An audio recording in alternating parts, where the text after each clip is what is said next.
안녕하세요. 오늘 저희가 함께 깊이 들여다볼 이야기는요. 원주 침례교회 최동진 목사님의 설교입니다. 제목이 다른 세대가 아닌 다음 세대로인데요. 네, 사사기 강의 시리즈 중 하나인데 현재 한국 교회가 좀 직면하고 있는 현실적인 문제들, 특히 다음 세대로 신앙을 어떻게 이어갈 것인가 하는 그런 고민을 아주 깊이 다루고 있더라고요. 이 설교가 우리에게 던지는 메시지 한번 진지하게 같이 생각해 보면 좋겠습니다. 설교 시작부터 좀 뭐랄까 현실적인 통계가 나오죠? 네, 2024년 기준으로 보면 자기가 기독교인이라고 생각하는 사람은 인구의 한 16%, 그러니까 828만 명 정도 된다고 해요. 그런데 매주 교회에 실제로 출석하는 사람은 확 줄어서 9% 정도, 한 450만 명으로 추정된다는 거예요. 이게 그러니까 기독교인이라고 생각하는 사람 중 거의 절반은 사실상 교회를 잘 안 나가는 셈이잖아요. 이 차이부터가 좀 많은 생각을 하게 만들어요. 근데 이제 더 좀 걱정되는 부분은 앞으로의 예측인데요. 네, 한 25년 정도 뒤, 그러니까 2050년쯤 되면 교회 출석률이 더 떨어져서 한 6%에서 7% 정도가 될 수 있다는 거예요. 특히 지금 어린이나 청소년들이요, 25년 뒤에는 지금 인원의 한 57% 정도만 남고, 또 지금 20대, 30대 청년들은 한 44% 정도만 교회에 남아있을 거라는 예측은, 와, 정말 좀 심각하게 느껴지더라고요. 맞아요. 그리고 지방 같은 경우는 이미 교회 학교가 아예 없는 교회가 뭐 60, 70%에 달한다는 그런 현실도 같이 지적을 하셨고요. 바로 이런 상황에서 설교가 유럽 교회 사례를 딱 보여주는데요. 이게 굉장히 중요한 경고 메시지 같아요. 아, 그 유럽의 오래된 교회 건물들 이야기죠? 네, 그렇죠. 한때는 정말 신앙의 중심이었던 곳인데 그 웅장한 교회들이 지금은 그냥 관광지가 되거나 뭐 카페나 술집으로 바뀌어버린 모식들. 이게 어쩌면 한국 교회의 미래 모습일 수도 있다는 거죠. 특히 인천 영종도에 120년 된 교회가 있었는데 그 교회가 문 닫고 카페로 바뀌었더니 소위 대박이 났다는 기사가 올해 초에 있었거든요. 아, 저도 그 기사 본 것 같아요. 정말 현실적으로 다가오네요. 네, 이런 사례가 그 경고를 정말 피부에 와닿게 만드는 것 같아요. 그럼 유럽 교회가 왜 그렇게 되었는지 그 원인에 대해서도 설교에서 분석을 했었죠. 네, 크게 두 가지로 짚으셨어요. 첫 번째는 교회가 성경의 권위를 스스로 내려놓았다는 거예요. 그러니까 설교자들이 이것은 하나님의 말씀입니다 라고 분명하게 선포하기보다는 하나님의 말씀일 수도 있습니다. 이런 식으로 좀 모호하게 접근하는 경향, 소위 자유주의 신학의 영향을 지적하셨어요. 아, 성경에 나오는 기적 같은 것들을 좀 합리적으로만 해석하려고 하는 그런 거요. 그렇죠. 예를 들어 홍해 기적 같은 경우도 바다가 진짜 갈라졌다기보다는 그냥 뭐 물이 얕든 갈대밭을 건넌 사건이다. 이런 식으로 기적을 축소해서 해석하려는 시도들을 예로 드셨고요.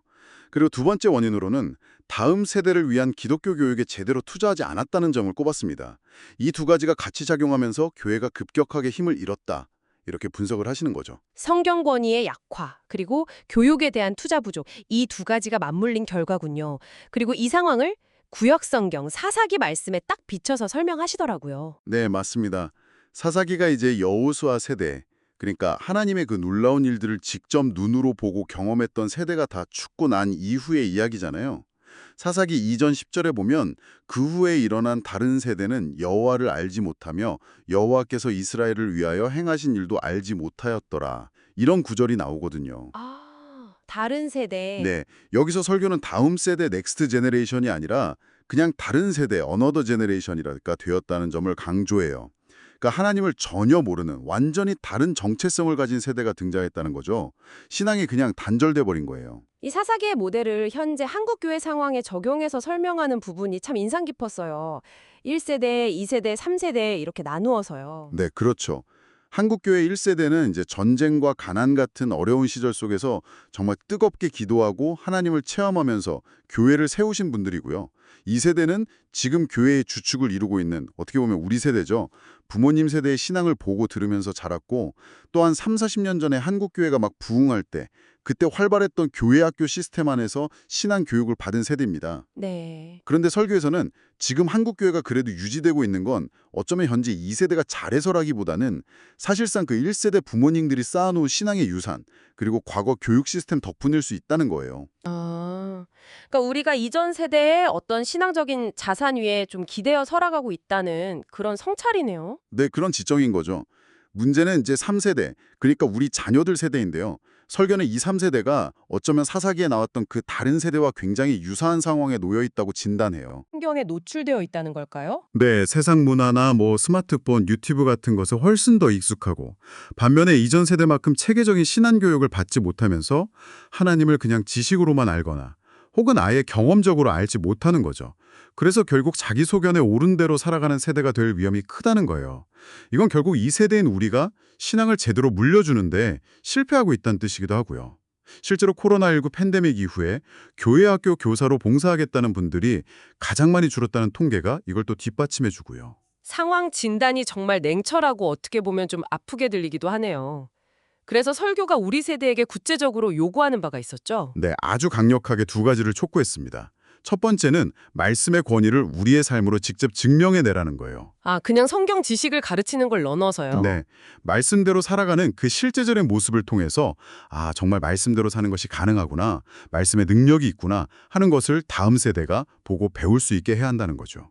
삶으로 보여주는 신앙이에요. 그리고 두 번째는요? 두 번째는 너무나 당연하지만 다음 세대를 위해서 우리의 시간과 마음, 또 재정까지 적극적으로 투자하고 헌신해야 한다는 겁니다. 교회 학교 교사로 직접 섬기든 아니면 다른 형태로 지원을 하든 이 다음 세대 교육을 교회의 가장 중요한 우선순위로 두어야 한다는 아주 절박한 외침이었어요. 이것만이 우리 자녀들과 또 한국교회 전체가 하나님을 모르는 다른 세대가 아니라 그 신앙을 이어가는 다음 세대가 될 수 있는 유일한 길이라고 아주 힘주어 강조하셨습니다. 오늘같이 살펴본 이 최동진 목사님의 설교는요. 한국교회가 지금 다음 세대 신앙 전수라는 정말 중대한 기로에 서 있다는 것을 아주 분명하게 보여주는 것 같아요. 통계 자료라든지 또 유럽교회의 어떤 선례, 그리고 성경 사사기의 경고까지 동원해서 지금 우리 세대의 책임이 얼마나 무거운지를 이야기하고 있죠. 핵심은 단순히 과거의 방식을 그냥 반복하는 게 아니라 말씀의 권위를 삶으로 정말 보여주고 또 다음 세대 교육에 진심으로 헌신하는 것. 바로 이게 아닐까 싶습니다. 네, 맞아요. 결국 다른 세대로 남을 것인가 아니면 다음 세대를 세울 것인가 그 책임이 바로 지금 우리 어깨 위에 있다는 아주 강력한 메시지였던 것 같습니다. 설교 내용은 여기까지지만 이걸 듣고 나니 이런 질문이 계속 남는 것 같아요. 3, 40년 전에 우리 세대는 그렇게 뜨거운 신앙교육을 직접 경험했는데 왜 지금 우리는 우리 자녀들에게 그 신앙을 효과적으로 전수하는 데 이렇게 어려움을 겪고 있는 걸까? 단순히 과거의 열심을 그냥 회복하자 이런 구호를 넘어서서요. 지금 이 시대에 우리 아이들이 정말로 하나님을 인격적으로 알고 만나도록 돕기 위해서 우리에게 구체적으로 어떤 더 깊은 성찰이 필요하고 또 어떤 새로운 방식의 헌신이 요구되는 걸까? 한번 각자의 자리에서 진지하게 고민해보면 좋겠다는 생각이 드네요.